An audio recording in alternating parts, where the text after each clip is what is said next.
I'm standing where investor Kevin O'Leary wants to build his massive data center that he calls Stratos. We know factually that we will not be a net negative to the Great Salt Lake. It's sagebrush, tumbleweeds, brown dirt in the desert north of the Great Salt Lake. So the conversation around Stratos isn't about the land so much as the water. When I had to write my letter to the commissioners, I came up with 15 reasons why this is a really bad idea. One of them is water. I'm Fox 13 investigative reporter Nate Carlisle. We're asking how much H2O the data center could use, what it could mean for Utah, and its iconic Great Salt Lake. I raised my kids out here.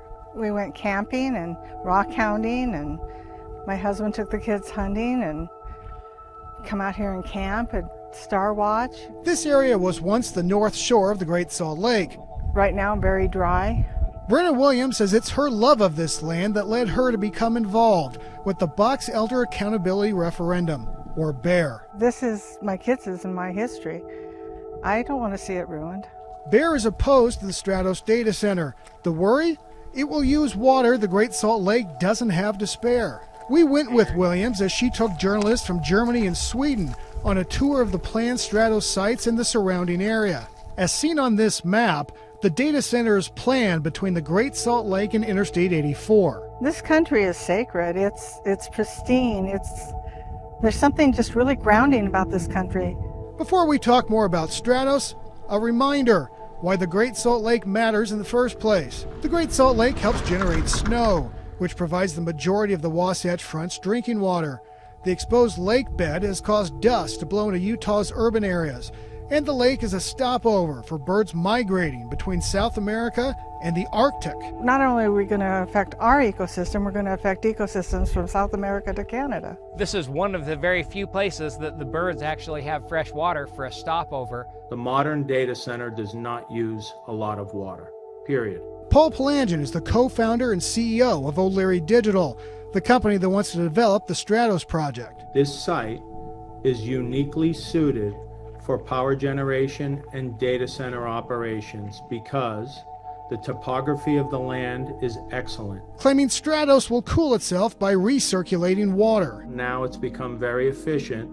It requires little to no ongoing water use to cool the data centers. Stratos would use potable water for data center workers to drink, flush toilets, etc., but little to no water for power generation, he said.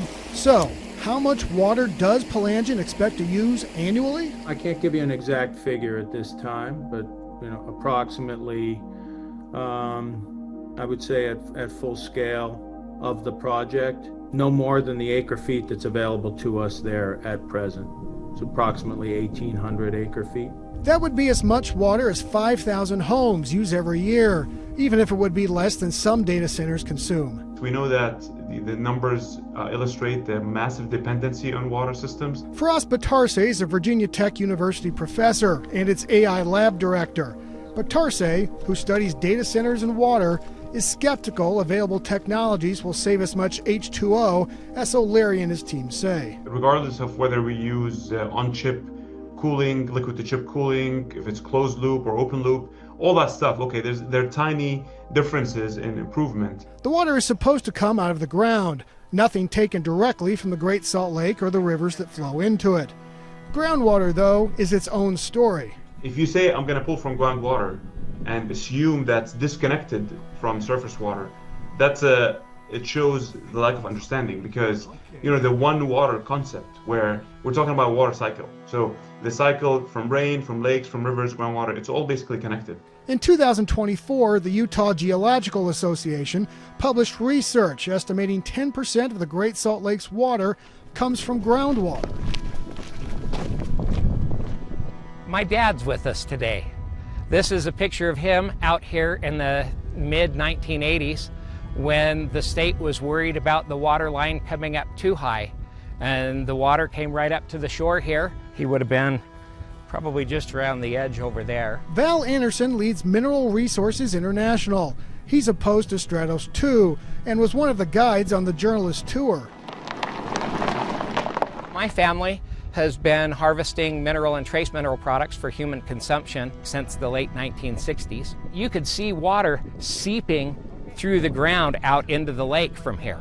So the groundwater traditionally would make it into the lake during certain years. We're not currently really able to use that particular operation and haven't for several years. Yeah, definitely water right up to here about 25 years ago.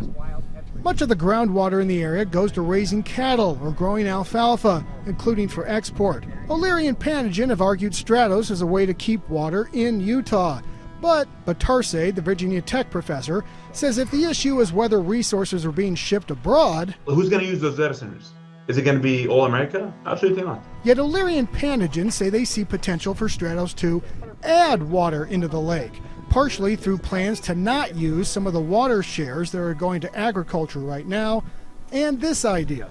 Our engineers are now digging into is there a way to take excess unused water that exists already on the site and build a pipeline infrastructure to be able to channel that water to make sure that it gets to the Salt Lake. He says any pipeline carrying water to be treated first might have to travel 10 miles or more to reach the lake or a drainage, and happens only if all the landowners between Stratos and the lake cooperate. One pipeline engineer Fox 13 spoke to said such a pipe could cost $10 million. But Batarseh says he isn't necessarily opposed to data centers, but he recommends a cost-benefit analysis first.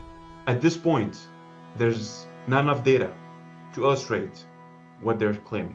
We are all systems go on the project. We continue to advance it in the most environmentally responsible manner. I've never cared about something before like this. I get really riled when people start talking about it. And I know what's going to happen out here. I've talked to the scientists, even if I'm not one.